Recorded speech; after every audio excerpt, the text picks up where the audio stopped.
she conceived by the Holy Spirit. Hail Mary, full of grace, the Lord is with thee. Blessed art thou among women, and blessed is the fruit of thy womb, Jesus. Holy Mary, Mother of God, pray for us sinners, now and at the hour of death. Amen. Behold the handmaid of the Lord. Be it done to me according to your word. Hail Mary, full of grace, the Lord is with thee. Blessed art thou among women, and blessed is the fruit of thy womb, Jesus. Holy Mary, Mother of God, pray for us sinners, now and at the hour of death. Amen. And the Word was made flesh, And dwelt amongst us. Hail Mary, full of grace, the Lord is with thee. Blessed art thou among women, and blessed is the fruit of thy womb, Jesus. Holy Mary, Mother of God, pray for us sinners, now and at the hour of death. Amen. Pray for us, O Holy Mother of God. That we may be made worthy of the promises of Christ. Pour forth, we beseech you, O Lord, your grace into our hearts, that we, to whom the incarnation of Christ, your Son, was made known by the message of an angel, may by his passion and cross be brought to the glory of his resurrection, through the same Christ our Lord. Amen.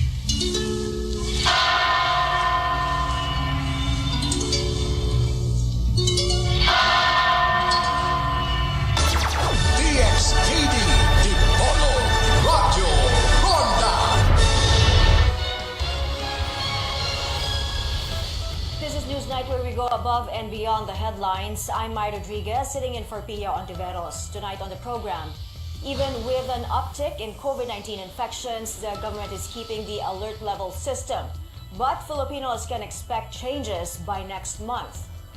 Transport authorities want more buses on the EDSA busway, but with delays in payments to bus companies, it appears this is easier said than done. And happy news for Blinks. A member of K-pop group Blackpink will soon debut as an actress in Hollywood.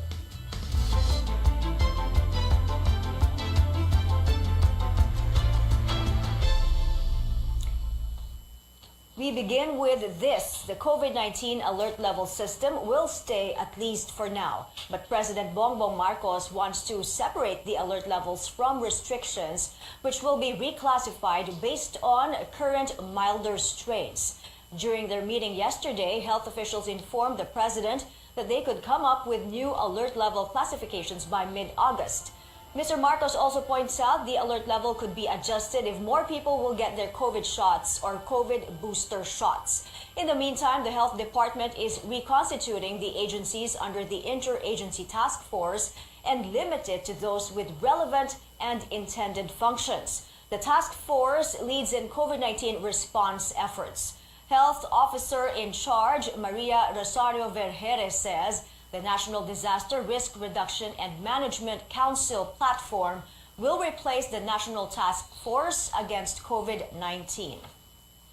With rising COVID cases and the threat of more transmissible variants, the health department plans to ramp up booster vaccination in the first 100 days of the Marcos administration. As Carolyn Bonkin reports, the private sector also renews calls to expand the second booster vaccination as a bulk of vaccines are set to expire this month. Mercy Gabronino is already fully vaccinated, but she and her husband want their doctor's go signal before getting a COVID-19 booster shot. Nakapacheck po kami sa sa doktor para alam namin na nakaya niya yung side effect. Mercy is among the 49.7 million fully vaccinated Filipinos who have yet to get a booster shot. Health Officer in Charge Maria Rosario Vergeres says government aims to give booster shots to 23 million Filipinos within the first 100 days of President Marcos in office. But how? They have yet to lay out their plan. As vaccination lags, a former presidential advisor for entrepreneurship, Joey Concepcion, renewing calls to allow a second booster to privately employed 50 years and older. Over 1.5 million AstraZeneca and Moderna doses the private sector bought are expiring by end of the month. Each AstraZeneca shot cost $5 and Moderna $27. That's a lot of money, no? America is already giving the booster shots to the 50 years old, and now they're reviewing that the second booster can just be given to everybody, no? Shouldn't we follow what CDC is doing? Aside from giving a second booster, infectious diseases specialist Ron Jean Solantes says the new administration should also prioritize getting next generation vaccines or those developed against a specific variant. If BA.5 will still be circulating and we don't have much antibody against the BA.5, there will always be episodes of cases. A preliminary study published in the Nature Scientific Journal shows Omicron subvariants BA4 and 5 are 4 times more resistant to current vaccines and more likely to cause infection among vaccinated and those who already had COVID. Solantes says this could mean a need for second booster for all adults 18 years and older. Giving fourth dose will also increase the neutralizing antibody. Getting the vaccine will still protect us against the severe infections, especially given the booster vaccine. In past weeks, BA.5 has been the most commonly detected variant in the country. Experts say this is driving the new surge. Dr. Solantes says even if cases decline, there could still be pockets of spikes in cases till end of the year with Omicron subvariant BA.5 circulating. Caroline Bongkin, CNN Philippines. Meanwhile, Octa Research Fellow Guido David says COVID-19 infections in Metro Manila could have already peaked. Bilang ng mga nagpa-positive sa testing, yung pinakamataas ng July 15 at bumaba na ng July 16 at 17. Kung magtuloy-tuloy ito, baka pababa na yung trend natin sa Metro Manila. Calabarzon, Central Luzon, and Western Visayas could follow, but infections in other provinces are still on the rise. Now on to another health-related concern. The health department has recorded over 16,300 cases of dengue in just a month. That's from June 5th to July 2nd. This figure represents 25% of the total tally of 65,190 cases recorded since the start of the year. Most of these new cases were found in Central Luzon, Metro Manila, and Central Visayas. So far, 13 out of 17 regions already exceeded the epidemic threshold, with Central Luzon, Mimaropa, Bicol, Western Visayas, the Zamboanga Peninsula, the Davao region, Soc-Sargen, Bangsamoro, and the Cordilleras showing a sustained rising trend from June 5th to July 2nd. Health experts can attest to the data. The Private Hospitals Association President, Dr. Jose Rene de Grano, says their medical facilities in Central Luzon, parts of Calabarzon, the Visayas, and the Zamboanga Peninsula have seen an increase in admissions because of dengue. Dr. De Grano, however, says dengue cases in these areas are now controllable. The rise in dengue cases is only one effect of climate change. This National Disaster Resilience Month, the Science and Technology Department introduces innovations and projects that can help the country go through storms and other disasters. Tristan Nodalo gives us a look. From floods, typhoons, and volcanic eruptions to earthquakes, landslides, and tsunamis, the Philippines is one of the most disaster-prone countries in the world. In a webinar on Tuesday, the Science and Technology Department highlighted the importance of new research and development projects in addressing these threats. These initiatives will, of course, add to our arsenal of projects, knowledge, and experiences in our fight against the elements, and we have been able to save more lives. Project SHIPS is a pioneering study on the occurrence of marine heat waves in the Philippines. If unmonitored, these heat waves can lead to the loss of marine biodiversity and ecosystems in the country. The heat waves are also linked to coral bleaching and harmful algal bloom. In the next quarters, we will be focusing on spatiotemporal analysis, developing seasonal forecasting models, and creating a toolbox such as marine heatwaves tracker that can be used in disaster risk reduction.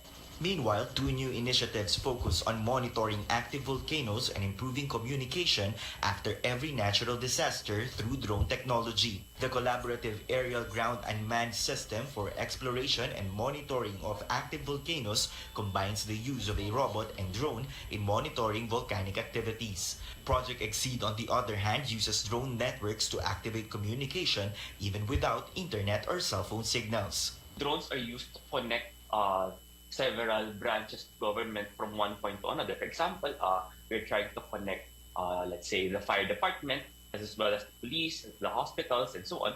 The DOST also introduced Project SWIM, or the Smart Water Infrastructure Management System, to maximize the use of existing water resources and address the problems of flooding in urban cities. One of the projects presented was the Smart Irrigation System. Hindi na nangangailangan ng interbensyon ng tao. Ibig sabihin, habang nababasa ng mga water level sensors na nakakabit sa mga palayan na mayroon pang tubig, mananatiling nakasara ang mga ditch gate at farm gate controllers. Other new technologies seek to address an efficient collection of storm water and improving the drainage system. The DOST hopes more support will be given to these innovations that can help the country become a disaster-resilient nation. Tristan Udalo, CNN Philippines. Up next on Newsnight, some roadblocks for transport officials and their plans to reduce long lines at the EDSA bus carousel. Plus, from alternate routes to security preparations, we look at arrangements for President Marcos's first State of the Nation address. Keep it here on CNN Philippines.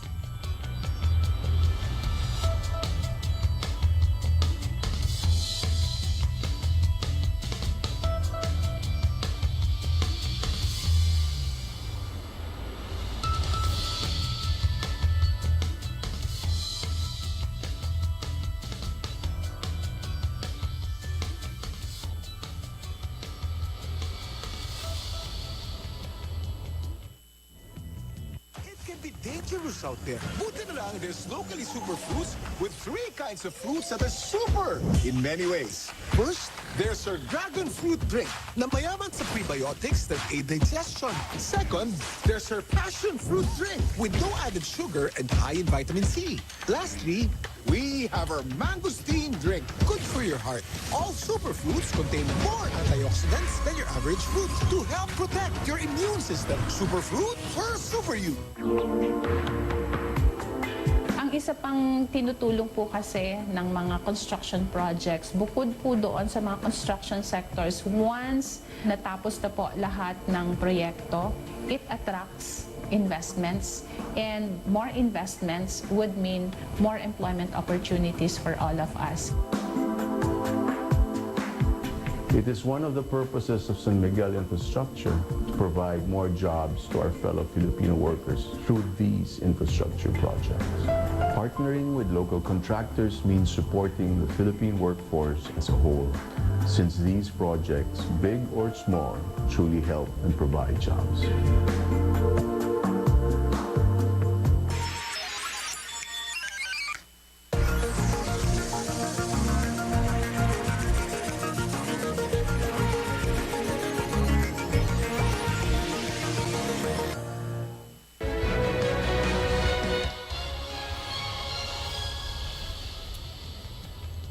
Welcome back to CNN Philippines. Transport authorities are vowing to address long lines of commuters on the EDSA busway. When will relief come? Melissa Lopez takes us closer to the scene. If you're a frequent commuter on the EDSA bus carousel, you must have gotten used to packing a lot of patience for the long wait. It's a virtue that comes with a free ride. Transport regulators admit Monday mornings and Friday nights are the worst time to take the EDSA busway. Rush hours for the rest of the week are no different, but midday trips are a breeze. This commuter wakes up at 4 a.m. and lines up to get to work in Cubao, Quezon City on time. Pila po talaga. Ngayon, 7, kasi pasok ko 9. Kahapon umabot ako ng mga 45 minutes. Sobrang nakatipid. Kaya malaking tulong din. For many commuters, the EDSA carousel is their only option. The Transportation Department has banned jeepneys on the highway. LTFRB wants bus companies under the program to deploy a full force of 440 buses during rush hour against the current 200 units. The problem appears to be LTFRB's own doing. Payments to bus companies are more than a month behind, worth nearly 400 million pesos. Hindi naman kami nangako na talagang magkakaroon kami ng maraming dispatch kasi depende rin naman po yan doon sa payouts na pinangako rin naman nila sa amin na ipapacilitate nila kasi long overdue na po yung mga payouts. Meron lang magbabayaran 2 linggo. Pag hinawakan mo sa kamay yun, ubus agad yun. LTFRB says it is trying to settle its dues by end July. Ang dami kasi nating in-implement na libreng sakay program. Nationwide po siya. Talagang na-overwhelm din yung mga empleyado dito. Talagang ayusin namin. And then once maayos namin talagang sisigilin namin sila on the deployment. Kasi wala na silang reason why they would not be deploying up to their full capacity. Other plans include allowing buses to accept standing room passengers when there's high demand, but regulators will have to clear this first with IATF because of rising COVID-19 cases. The agency is also eyeing potential staging areas for buses close to Monumento in Caloocan City, the beginning of the busway line, for easy deployment. Bus firms will meet with transport officials for a second time on July 21st to resolve these issues. Melissa Lopez, CNN Philippines. A new survey by Pulse Asia reveals more Filipinos are growing dissatisfied with the K-12 program. With the Marcos administration now reviewing K-12, what are some of the basic problems plaguing the system? AC Nichols has this story. Ayumi Kuison is an incoming grade 10 student. She says she cannot wait to finish her studies so she can get a job and start helping out at home. If not for K-12, Ayumi would have graduated from high school this year. Para mabilis na po mag-college, makapagtrabaho. Her mom Edith agrees. Edith believes the K-12 system should be scrapped. She says the longer her kids stay in school, the harder it is on their budget. Yung ipon na gagastos hanggang kasi dalawa sila nag-aaral ng ng grade 9. Parang hindi ako nakakapag-maintain ng budget.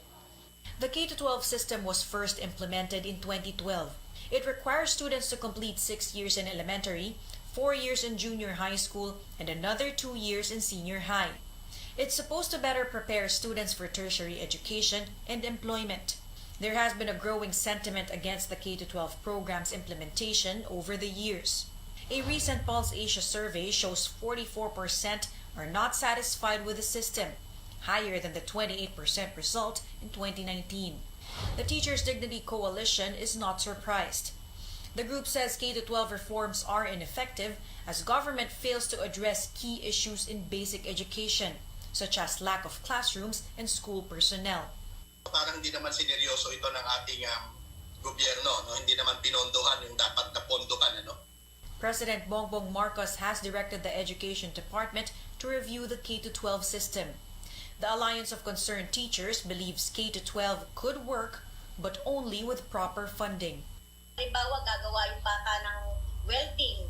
Pag-weldingin mo yung bata, and yet wala naman materyales. Pag-aaralin mo ng automotive, wala namang sasakyan, aayusin nila yung mga tools na kailangan nila. Gagawa sila ng halimbawa ng mga alak or mga coffee. Wala naman sila mga ingredients. Bibilin pa ng mga magulang. Vice President and Education Secretary Sara Duterte said the review of the K-12 system is ongoing. Natapos po ng previous administration ng atin pong butihing Secretary Briones ang review ng kinder to grade 10, and then nautos ko na po verbally sa loob ng Department of Education ang review ng grades 11 to 12. AC Nichols, CNN Philippines. President Marcos is open to pursuing government-to-government talks for cheaper fertilizers. The president, who is also Agriculture Secretary, met with his department Monday. Mr. Marcos is looking to procure fertilizers through negotiations with China, Indonesia, Malaysia, Russia, and the United Arab Emirates. The chief executive also said he wants to prioritize farm-to-market roads, or roads that connect agricultural areas with market towns. He vowed to make food affordable for all.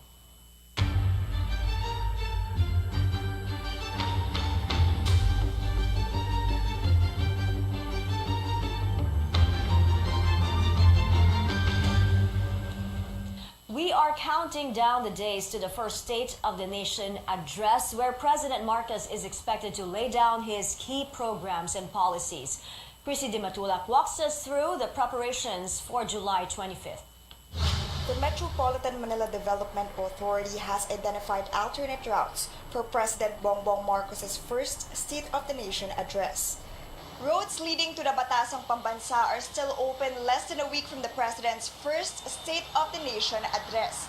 Motorists are advised to take designated alternate routes as traffic is expected to get heavy.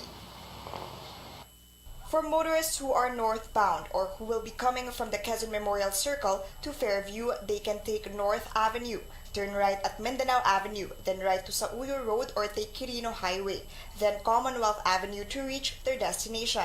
For motorists who are southbound or those from Fairview to Quezon Memorial Circle, from Commonwealth Avenue, they can turn left at Mindanao Avenue, then turn left at North Avenue to reach their destination. Meanwhile, all trucks coming from C5 along Katipunan Avenue should take the Luzon flyover, then turn left at Congressional Avenue to reach their destination. A zipper lane will also be implemented or counterflow on the southbound portion of Commonwealth Avenue to give way to vehicles of government officials and guests going to the complex. MMDA officer in charge Baltasar Melgar said that 1,133 personnel will be deployed. Ambulances, tow trucks, fire trucks, mobile patrol units, and motorcycle units, among others, will also be deployed at designated routes and staging areas. Meantime, police have not detected any threat leading to the big day. Despite this, police assured that they will be on high alert. Yung 21,000, or actually 21,853, ma'am, yan po ay yung kabuuan na po na deployment po natin dito po sa NCR po. Hindi lang po siya nakafocus actually yan, ma'am, sa ating Batasan Complex, kundi kasama na po yan, ma'am, yung ating mga standby forces at saka yung ating mga anti-criminality operations po na mga personnel na magkakandak na anti-criminality operations at saka yung ating mga personnel din, ma'am, na naka-deploy po dun sa ating mga 34 border control points, yung mga manggagaling po sa boundary ng Region 3 and Region 4 po. According to the National Capital Region Police Office, talks with other agencies started last week, and they will be finalizing other details to make sure that everything goes smoothly. Chrissy Dimatulak, CNN Philippines. The 19th Congress opens in the morning of July 25th, the same day as the SONA. The Senate and the House of Representatives will hold separate sessions where lawmakers may elect a new Senate President and Speaker and committee chairpersons. Leyte 1st District Representative Martin Romualdez earlier said Congress will prioritize the 2023 budget. While the 19th Congress has yet to hear the priority measures of the President, CNN Philippines revisits key legislations passed by senators in the previous Congress. Amor Santos breaks them down in this report. From relaxing restrictions on foreign investors to an agency that caters to our kababayans overseas, senators rose up to the occasion to deliver on key legislation. It's now easier for foreigners to do business in the country, thanks to amendments to the Retail Trade Liberalization Act, Foreign Investments Act, and Public Service Act. To set up shop in the country, foreign retailers only need a paid-up capital of 25 million pesos, just a fifth of the original amount. Non-Filipinos can invest in more local enterprises and even enjoy full ownership in telecommunications, airports and airlines, railways, tollways and expressways, and domestic shipping. In this bid to liberalize our economy, we have taken national security into consideration. We have recognized that certain industries are critical infrastructure. Thus, transactions resulting in the control of such industries are subject to several layers of safeguards, like telecommunications. The Senate passed around 400 bills, of which half have been signed into law. The Anti-Terrorism Act survived a constitutional challenge at the Supreme Court. The age of sexual consent has been raised from 12 to 16 years old, and the new agency was created, the Migrant Workers Department, still awaiting the President's signature, a separate facility for inmates convicted of heinous crimes, tighter protection against online sexual abuse of children. Well, hindi ko ma-imagine kung bakit hindi pa pala na pirmahan, pero hindi man pirmahan, posible talagang mag-lapse into law dahil wala ring dahilan na i-veto yan. And a contested bill regulating vape, among others.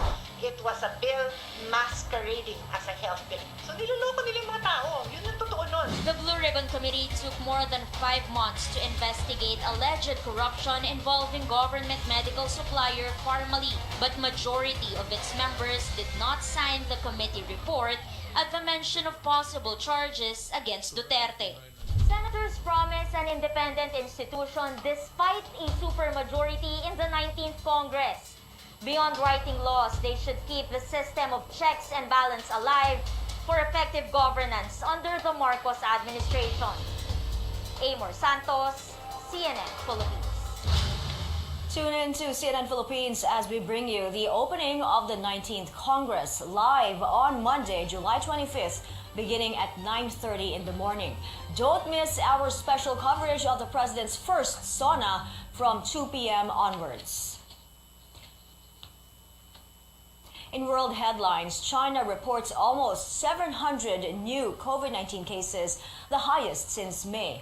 A number of cities are under partial or full lockdown as Omicron BA.5 cases increase. China is also dealing with a heat wave, with temperatures soaring to as high as 42 degrees Celsius.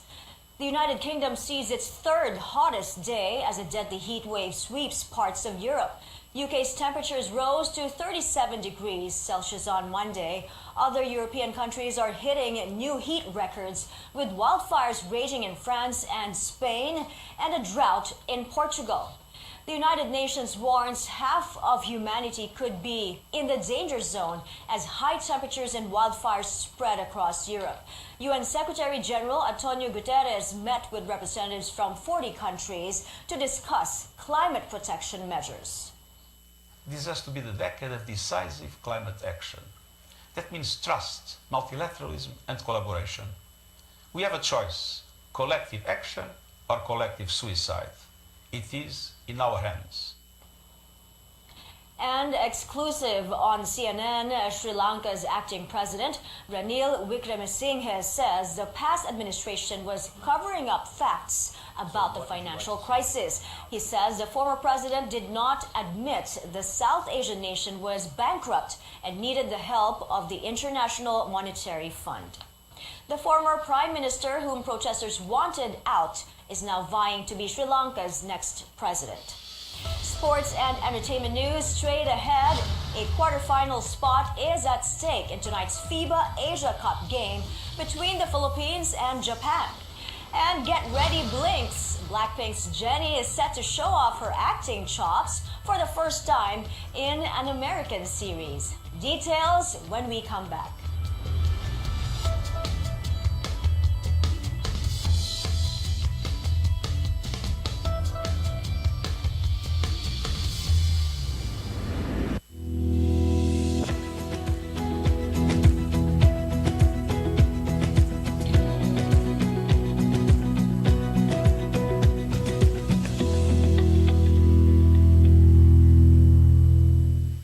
My faith in God led me to all these blessings. Kaya ako, all out sa lahat ng bigay ng Panginoon. Spirit, mind, and body. Sa tulong ng exercise, healthy diet, and MXU+. Sabi ng tatay ko, when you put God first, you will always be first. MXU+ with CoQ10 and L-carnitine my plus in life. Mahalagang paalala, ang MX3 Plus ay hindi gamot at hindi dapat gamitin panggamot sa anumang uri ng sakit. Fried chicken? Timplang happy! With easy-to-cook Magnolia Chicken Timplados. Iba't ibang sarap ng chicken, kaya. Anong Magnolia Chicken Timplados mo? Iba't ibang easy chicken sarap. Now it's time to live the life. Let's have San Mig Life with the sun out. Any hour is now happy hour.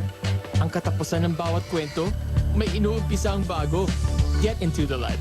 San Mig Life.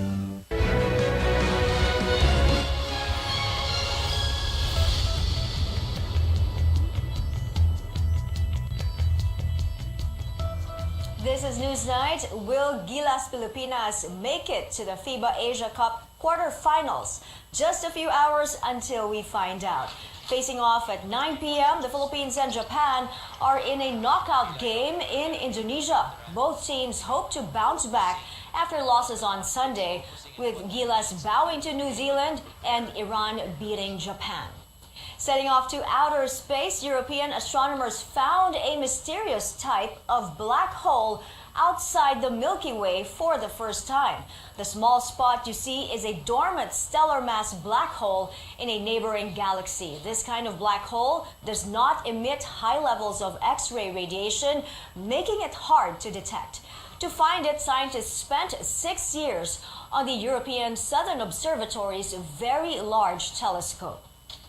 In entertainment, Jennie of Blackpink is set to make her debut as an actress right in Hollywood. After much speculation, TV network HBO confirms Jennie was cast in its new drama series, The Idol. This makes her the first K-pop artist to act in an HBO show. The Blackpink vocalist was also spotted in the series teaser, which dropped yesterday. The Idol features other big names in music like The Weeknd and Troye Sivan. And that's it for now. Join me again on news.ph at 7 p.m. I'm Mai Rodriguez for Newsnight, where we go above and beyond the headlines.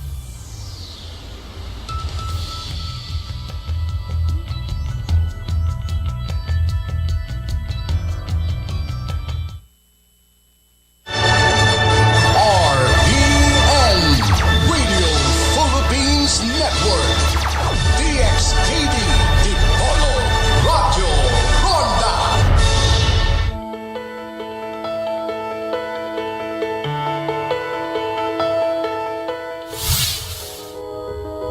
The ability to smile, chew, and even blink our eyes are some of the things that our face can do that we take for granted. But if you're infected with shingles, you are at risk of a rare condition called Ramsay-Hunt syndrome, also known as herpes zoster oticus, a condition that is characterized by facial paralysis.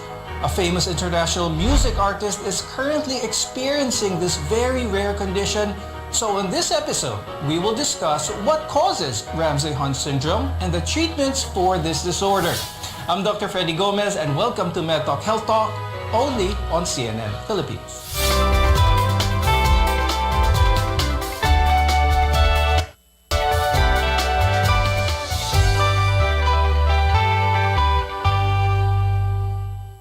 Today we will learn more about Ramsay-Hunt syndrome, a disorder that causes facial nerves to go into paralysis along with other symptoms. Our guests are here today to explain more about Ramsay-Hunt. With us is Dr. Cristel Medina. She's an infectious disease specialist from the University of Santo Tomas Hospital. Also with us is Dr. Christine Ann Carandang Chacon. She's a neurologist from the Makati Medical Center. Now, I'll start off with Dr. Cristel. When we hear the word syndrome, it's not just one entity. Kumbaga, it's a collection, actually, of certain problems. And this is the same case with Ramsay-Hunt. Could you explain a little bit more what this collection of problems is when it comes to Ramsay-Hunt syndrome? First and foremost, when we speak of Ramsay-Hunt syndrome, it is a manifestation of the reactivation of the varicella zoster virus. So, when we speak of chickenpox or the varicella or bulutong tinig and herpes zoster or shingles, this is oftentimes caused by your varicella zoster virus or your VZV. Now, when we speak of shingles is the localized entity of the reactivation of your varicella-zoster virus. For Ramsay Hunt mismo, per se, what are some of the characteristics of this syndrome? So for the Ramsay Hunt syndrome, actually, it is the affectation of primarily your cranial nerve 7 or your facial nerve, particularly the geniculate ganglion. And sometimes it can spread to the affectation of your cranial nerve 8.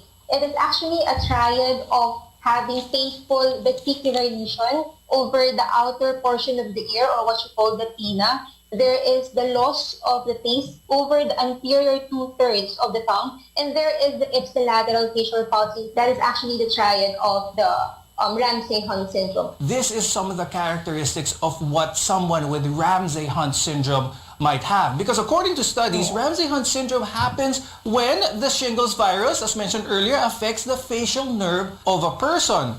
Now, for those who aren't familiar with shingles, what is the connection of shingles and that of Ramsay Hunt? Shingles actually is what we call herpes zoster, and herpes zoster and the varicella, they are caused by your specific varicella zoster virus.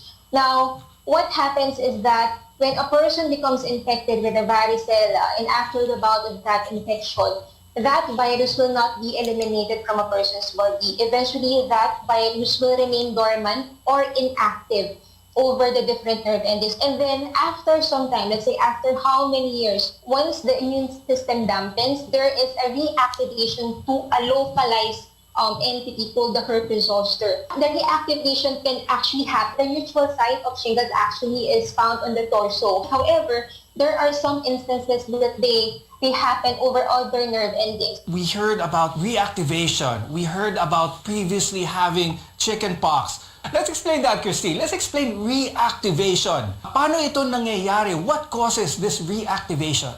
When you're infected with chicken pox, it affects basically your skin area, no? And then it enters basically the sensory nerves, and then parang it becomes latent in the ganglia area, no? So usually the ganglia, you can find them along adjacent to the spinal cord. But in this case, magsiseed siya dun sa ganglia ng facial nerve. That's why for years, it can stay dormant. And then sometimes when we become parang more susceptible to having infection, nagkakaroon ng reactivation. And that's when the shingles come out. There comes a point where someone who has had chickenpox before, there comes a point in their life where they are more susceptible to infection. Does this have something to do with the immune system ng tao? Yes, so pagka down yung immune system, a person is more susceptible to having the reactivation of the shingles. When it comes to Ramsay Hunt, a very prominent entertainer, artist was affected by this, and it's all in the news. How bad can Ramsay Hunt be? So it can be really, really painful, causing patients to be debilitated and unable to perform their activities of daily living. But otherwise, as long as the pain is controlled, the patient can still do the usual activities and even work, no? Dr. Christine, let's talk about one of the key components of Ramsay Hunt syndrome, yun yung facial paralysis. A lot of our viewers may see this facial paralysis. They also see it in other conditions such as stroke, even Bell's palsy. Pareho lang ba ito, this type of paralysis seen? How can one differentiate Ramsay Hunt syndrome from someone having a stroke or someone having Bell's palsy? We have to understand that when it's stroke, the problem is coming from a higher area such as the brain. Unlike sa Bell's palsy and sa Ramsay Hunt, the problem is with the nerve itself. So if the patient is able to raise both his eyebrows and wrinkle his forehead equally, pero may paralysis ng lower half ng face, then it is more compatible actually with stroke. If it's Bell's palsy or Ramsay Hunt, the patient is unable to raise one of his eyebrows, and when he wrinkles his forehead, there are fewer wrinkles on the affected side. So in both cases ng Bell's palsy and Ramsay Hunt, the patients present with one-sided facial weakness, both the upper and the lower. However, sa Ramsay Hunt nga, as said before, there's the presence naman ng painful rashes over the distribution of the facial nerve, the ear or the hard palate or sa tongue. Dr. Tel, balikan natin yung reactivation a little bit. You mentioned how this is a reactivation of the chicken pox or the virus that causes chicken pox. A lot of our viewers may have had chicken pox in the past. They might be asking the question, magkakaroon din ba ako eventually ng Ramsay Hunt? What are some of the risk factors of reactivation? We have to bear in mind that the reactivation of the herpes zoster depends on the balance between the virus and the patient factor. So reactivation is mainly influenced. Number one actually is age. Second is if there are other diseases that makes the person immunocompromised. And third, of course, if these patients are receiving medications that dampen their immune system, like chemotherapy, or they're having steroids. But amongst all the mentioned factors, actually it is the age that accounts for the major factor that influences the reactivation of your herpes zoster. When we return, we'll delve deeper in understanding what causes Ramsay-Hunt syndrome and what can happen if this is not treated correctly. Only here on MedTalk Health Talk.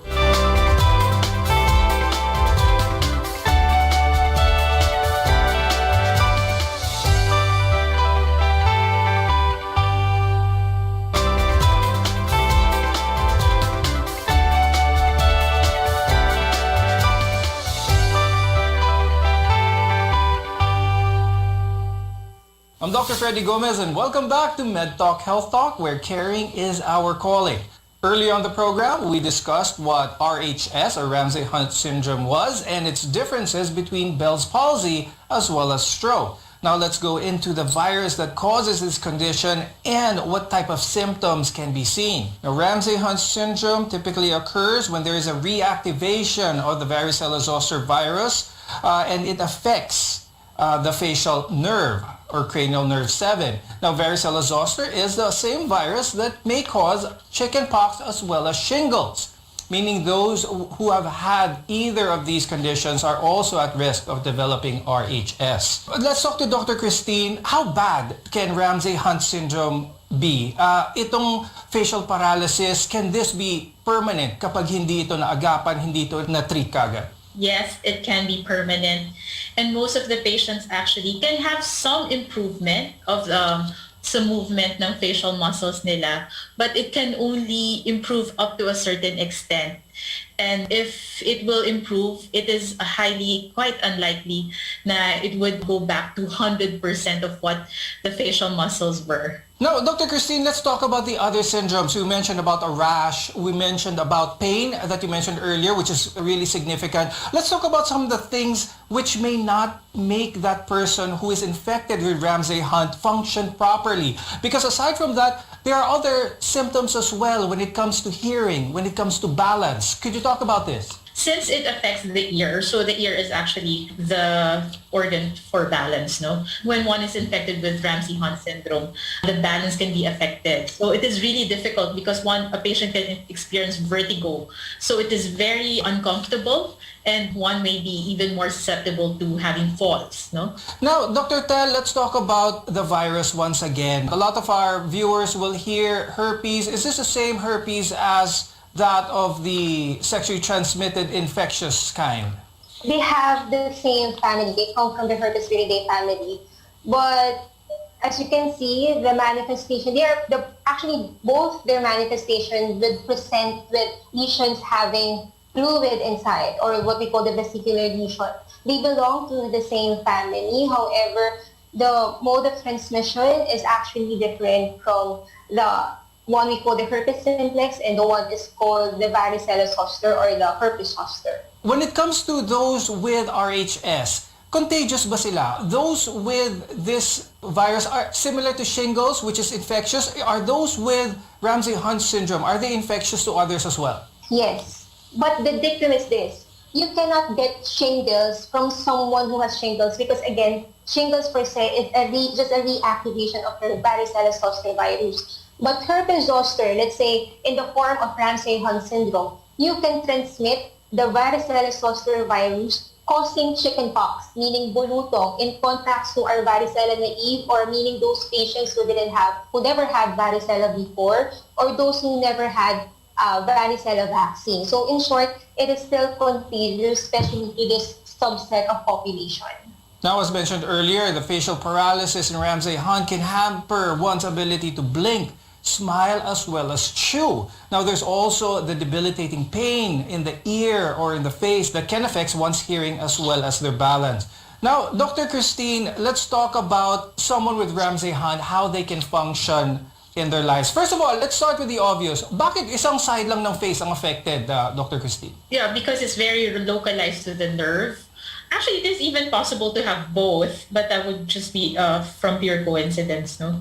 So, and the nerves naman are not directly communicating or directly connected to each other. That's why only one side of the face is affected. Dr. Tel, let's talk about that because I will be talking about how infectious disease specialists or neurologists would approach treatment on this. One with Ramsay-Hunt syndrome may present maybe one symptom of it or maybe a lot more. But when it comes to treatment, what is the general approach to treating someone with Ramsay-Hunt syndrome? So generally in treating Ramsay-Hunt syndrome, so number one, we have to give prompt management of antivirals. We have acyclovir and we have valacyclovir. Actually, for immunocompromised patient, it is prudent that we give it in the IV form. Likewise, to lessen the inflammation, we give steroids in patients with Ramsay-Hunt syndrome. And of course, for the debilitating pain that the vesicles may present, we should likewise give pain medication. We can give gabapentin or such just to lessen the pain of these patients. But in terms of time frame, how long, how short are we talking here bago gumaling ang isang taong may RHS? It depends actually on the immune status of the patient. If the patient is immunocompetent, actually the manifestation of the rashes will take around 1 to 2 weeks and then eventually it will crust. And then if prompt treatment or management will happen, then the other neurologic symptoms will eventually improve over time. However, if the patient is an immunocompromised individual, the persistence of the rashes may take around 2 to 4 weeks. Actually, some patients may be longer than that. And then the symptoms or the neurological symptoms sometimes may persist for longer periods of time. It really does depend on, one, the immune status of the patient, and second, the promptness of the treatment that is being given to the patient. Tel, you mentioned earlier that one of the biggest risk factors for reactivation nitong varicella virus is the advancing age of the patient. But one of the more famous entertainers was affected by this, and he's only in his late 20s, I believe. So what are some of the risk factors that a young person may have a reactivation or may have Ramsay-Hunt syndrome? Dr. Tel. Ramsay-Hunt syndrome in a very young individual is actually rare. It's very rare because the immunocompetence of a person in early years is competent enough to guard someone from the reactivation of the virus. So the number one thing that can dampen an immune response of a patient in younger years would be a lot of stress. Actually, a lot of stress. There are some case reports, even psychological stress can actually reactivate herpes zoster virus. Likewise, if the patient will have other unknown immunocompromising condition, that can be a risk factor for the reactivation. Coming up, we'll discuss more treatment measures as well as preventive measures against RHS. Only on MedTalk Health Talk.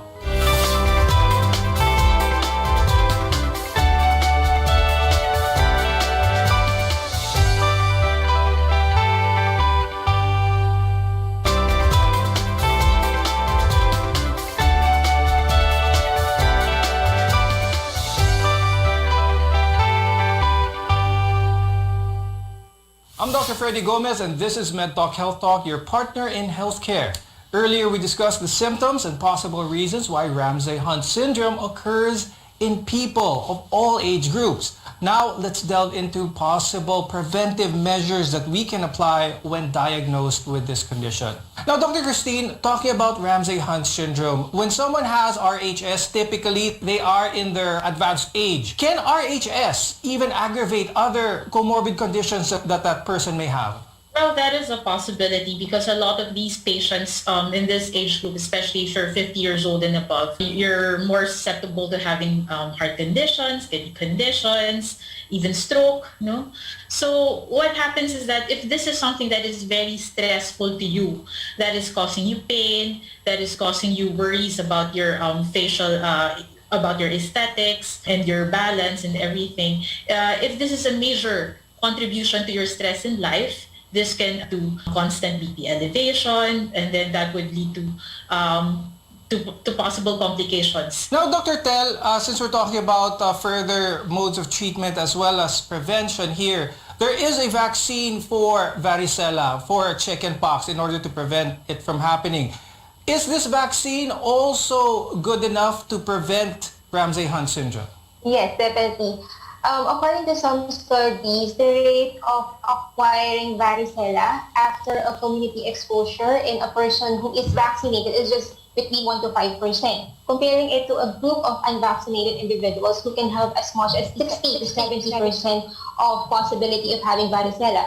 Now, Dr. Christine, let's talk about treatment for Ramsay-Hunt syndrome. Kapag ito ay isang virus, a lot of our viewers are thinking, is this self-limiting, just like the other viruses? What can they do in order to prevent any further complications down the road? RHS is actually treated using antiviral medications such as acyclovir. These are the more common ones you will hear, acyclovir, famciclovir, and valacyclovir. And for the pain, it can usually be controlled by usual over-the-counter non-steroidal anti-inflammatory medications such as ibuprofen.